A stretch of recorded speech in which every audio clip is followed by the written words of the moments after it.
Alafu ndio ije hii ya pili, maana ya pili ya kwamba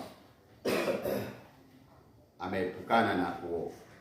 Lakini neno holy inamaanisha set apart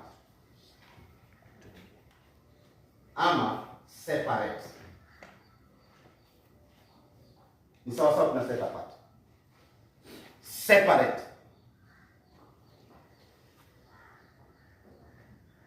Kutengwa. Neno holy likitumika sana katika Agano Jipya, lilitumika kama aliyetengwa kwa ajili ya matumizi maalum ya Mungu. So akitengwa huyo mtu pale kando, ndio unaona kuna wanadamu waliitwa watakatifu, kuna wanadamu waliitwa watakatifu, kuna wanyama waliitwa watakatifu, kuna vyombo viliitwa vitakatifu.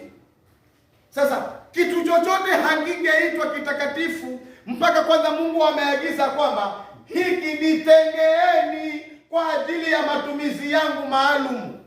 Sasa kikichukuliwa katikati ya vitu vingine, ama kama ni mtu akichukuliwa katikati ya watu wengine, akitengwa pale kando kwa ajili ya matumizi ya Mungu, anaitwa mtakatifu.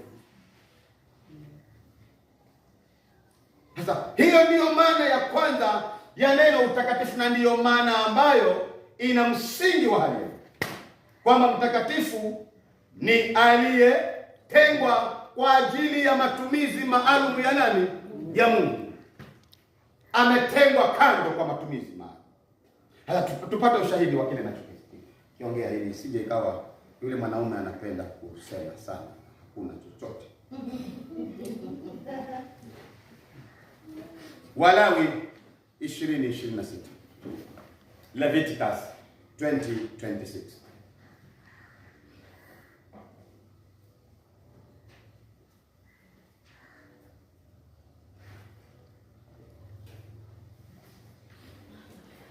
Walawi 20:26 anasema, nanyi mtakuwa watakatifu kwangu mimi.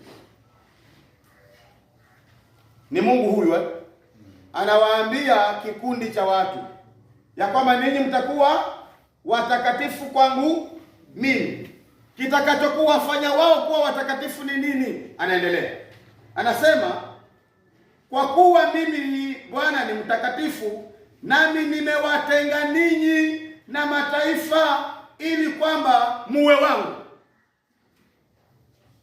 Sasa sababu ya kwamba anawaita hawa watakuwa watakatifu anaieleza.